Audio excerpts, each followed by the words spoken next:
Assalamualaikum warahmatullahi wabarakatuh. Sampurasun. Kumaha dararamang barudak kelas 5, tepang deui sareng Bapa ayeuna di pelajaran bahasa Sunda. Saparantos hidup diajar pangajaran 7 atau KD 3.7 dina buku cetak. Eta teh mangrupa bab terakhir atau bab pamungkas dina pelajaran bahasa Sunda. Nah, KD 3.8 teh teu aya dina buku. Aya kasalahan dina percetakan. Kukituna Bapak ayeuna bade ngajentrekeun materi pangajaran 8 atau KD 3.8 dina PowerPoint. Mangga upami bilih aya hal-hal anu penting mangga dicatat ku hidup disayogikeun bukuna, terus ditulis hal-hal anu dianggap penting gitu. Sediakan dulu buku tulis untuk mencatat hal-hal yang penting.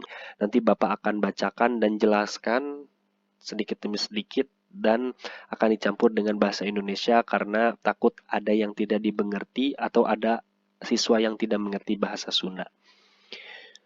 Kitu ayeuna pangajaran 8 ngeunaan nulis surat. Mungkin kalian sudah mempelajari di pelajaran bahasa Indonesia atau di pelajaran bahasa yang lainnya, bahasa Inggris mungkin. Nah, di bahasa Sunda aya nulis surat. Teu benten tebih, masih sama saja, cuman bedanya adalah di bahasa. Tapi Bapak akan jelaskan kembali. Surat, wangenan surat. Wangenan teh dalam bahasa Indonesia disebutnya pengertian. Surat nyaeta alat komunikasi anu ngagunakeun bahasa tulisan sangkan informasi bisa katarima ku nu maca.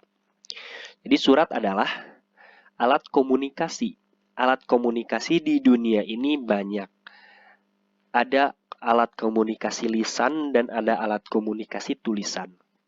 Yang lisan misalkan ada lewat telepon, itu alat komunikasi lisan.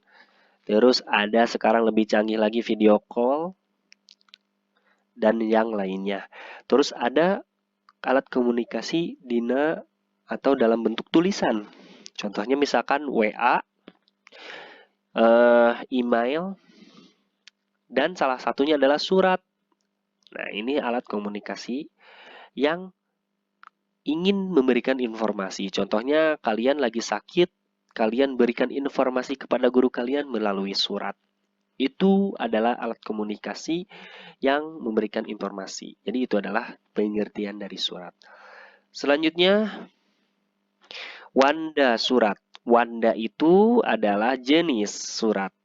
Surat nu kahiji nyaeta surat pribadi, nu kadua surat niaga, katilu surat dinas, kaopat surat organisasi. Sebenarnya ini banyak surat, jenis surat, tapi kalian hanya belajar saja 4 biar tidak terlalu banyak. Ini surat pribadi. Sifatnya pribadi dina hirup kumuh sapopoe seperti antara sobat jeung sobat, anak jeung kolot, lanceuk jeung adi. Jadi surat ini biasanya yang saling mengirim dan menerima itu adalah kita atau kalian dengan teman kalian, kalian dengan orang tua kalian, dan antara kakak dan adik ya. Itu kenapa disebut surat pribadi? Karena isinya pribadi, hanya orang-orang tertentu yang harus mengetahui. Beda dengan surat dari sekolah misalkan, itu adalah surat yang diketahui oleh seluruh siswa dan seluruh guru. Kalau surat pribadi adalah surat yang sifatnya pribadi, hanya diketahui oleh penulis dan penerima. Gitu. Dan bahasanya lebih santai ya. Itu surat pribadi. Kedua, surat niaga ditulis ku jalma anu bergerak dina lapangan buniaga. Buniaga itu nyata perdagangan jeung pausahaan eusina ngeunaan buniaga. Contohnya misalkan aya surat penjualan. Mengirimkan surat misalkan dari perusahaan Gramedia ngejual buku ka SD Taruna Bakti. Eta mangrupa surat niaganya. Terus salajengna aya surat dinas ditulis ku lembaga, instansi pemerintah swasta, Leusina ngeunaan kadinesan jeung sagala formalitasna. Jadi ditulis oleh lembaga, misalkan oleh sekolah SD Taruna Bakti, dikirim kepada seluruh orang tua, itu namanya surat dinas ya. Terakhir ada surat organisasi, ditulis ku organisasi anu sipatna merjuangkeun gagasan organisasi. Contohnya di organisasi di SD Taruna Bakti ada ekstrakurikuler basket mengirimkan surat ke undangan, misalkan pertandingan persahabatan ke SD Santa Ursula untuk menghadapi pertandingan basket di Gor Suci. Itu adalah surat organisasi karena isinya dikirim oleh organisasi SD basket SD Taruna Bakti ke organisasi basket SD Santa Ursula. Contohnya ya, masih banyak juga contoh yang lain. Nah, surat teh ayeuna aya struktur surat. Struktur itu adalah tubuh. Setiap manusia memiliki tubuh. Manusia itu memiliki tangan, memiliki badan, memiliki kepala, dan memiliki seluruhnya, maka disebut manusia. Begitupun surat. Surat juga memiliki bagian-bagian yang selanjutnya bagian itu semuanya terpenuhi, maka disebutlah surat secara utuh. Contoh, nah ini si surat. Contoh, aya di pojok kanan atas Bandung 13 November 2018 eta teh mangrupa titi mangsa. Titi mangsa teh nyaeta tanggal ditulisna jeung tempat ditulisna surat. Nangke di ku Bapak dijentrekeun hiji-hijinya, ku Bapak euna disebutkeun heula. Aya alamat surat di handapeuneuna. Terus aya salam bubuka. Salam ya. Sareng hormat assalamualaikum jeung rea-readi.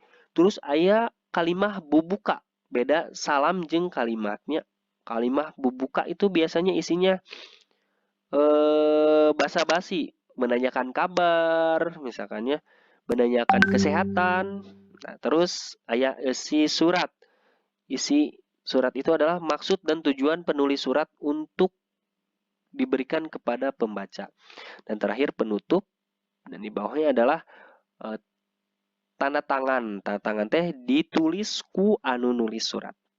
Ini ku Bapak dijelaskan hiji-hijinya. Titi mangsa surat. Titi mangsa surat teh eusina nyata di mana? Spasi dan jeung iraha dan kapan surat itu dibuat, dijieun ya. Contohnya misalkan Bandung, koma.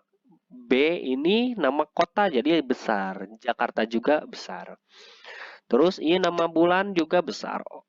Januari, terus Oktober nya 2020. Awas bisi aya kasalahan dina nulis surat. Eta titi mangsa nu kadua alamat surat. Alamat surat teh nyaeta tujuan surat ieu dijieun teh ka saha jeung di mana asalna. Contoh kahatur. Kahatur itu kepada Aska Dalila di Surabaya tempatnya. Terus kapayuneun itu untuk siapa? Ibu sareng bapak di bumi, di rumah ya. Terus salam bubuka. Salam bubuka itu banyak. Bisa sareng hormat, salam baktos, ada di agama juga assalamualaikum warahmatullahi wabarakatuh misalkan ya. Dan tidak mengisikan waktu, misalkan wilujeng enjing, selamat pagi, itu tidak boleh di dalam surat karena surat ini diterimanya bisa malam, bisa pagi atau bisa sore. Gitu. Lajeng ayeuna aya bubuka surat. Bubuka surat teh mangrupa pamuka. Dan isinya biasanya basa-basi menanyakan kabar kumaha damang, misalkan gimana sehat, abi mah di dieu damangnya. Gitu. Salajengna aya eusi surat. Eusi surat teh nyaeta bagian surat anu netelakeun maksud jeung tujuan. Nyaeta maksud dan tujuan kita untuk menulis surat untuk apa? Misalkan ini ada contoh Numawi abdi nyeratan teh bade ngawartosan akan memberitahu bahwa minggu depan, minggu payun abdi sakulawarga bade ke Purwakarta. Ini mengasih tahu bahwa dirinya akan ke Purwakarta upami teu aya pamangan, Jadi kalau tidak ada gangguan, saya dan keluarga balik ke Bumi Aska, hoyong diantar, dijemput main ke Jatiluhur. Gitu ya. Terus penutup surat. Nyata bagian surat anu netelakeun yen surat teh geus rengse. Jadi sudah selesai ditulis dan merupakan kesimpulan dari isi surat. Contohnya misalkan sakieu bae surat ti abdi, mugi-mugi orang tiasa tepang. Segini saja surat yang saya buat, misalkan ya. Mudah-mudahan kita bisa bertemu di minggu depan. Atur nuhun, terima kasih. Jangan lupa diberikan tanda terima kasih. Terus salam panutup, hormat abi wassalam baktos pun misalkan ya. Dan terakhir tanda tangan. Tanda tangan merupakan pengesahan yang menulis surat gitu ya. Terus nama penulis surat ada di bawah tanda tangan posisinya. Gitu. Ayeuna terakhir aya kaonjoyan. Kaonjoyan teh nyaeta kelebihan dan kahengkeran. Kahengkeran itu kekurangan. Kelebihan surat nyaeta tanda bukti yang sah. Jadi kita memiliki bukti yang sah dari surat. Terus perwakilan dari perasaan biasanya kita secara lisan tidak bisa menyampaikan, tapi melalui surat kita bisa menyampaikan maksud dan tujuan kita sesuai dengan perasaan. Dan terakhir bisa jadi arsip. Jadi surat setelah dibikin itu bisa menjadi arsip bagi kita. Kedua, kekurangan, memerlukan waktu ngirim. Jadi kekurangannya adalah surat itu bisa sampainya beberapa hari, beberapa minggu, bahkan beberapa bulan kalau dari luar negeri ya. Itu kekurangannya. Terus kedua, ngabutuhkeun waragat. Jadi waragat itu biaya, membutuhkan biaya untuk membeli kertas, misalkan membeli amplop, perangko, dan lain-lain. Terakhir, aya kemungkinan teka kirim. Ada kemungkinan surat itu tidak sampai. Itu kekurangannya. Sakitu wae materi ngeunaan surat, mangga dipelajari KD 3.7-3.8 ngeunaan surat ieu kanggo bahan PAT. Itu hatur nuhun billahi taufik wal hidayah. Wassalamualaikum warahmatullahi wabarakatuh.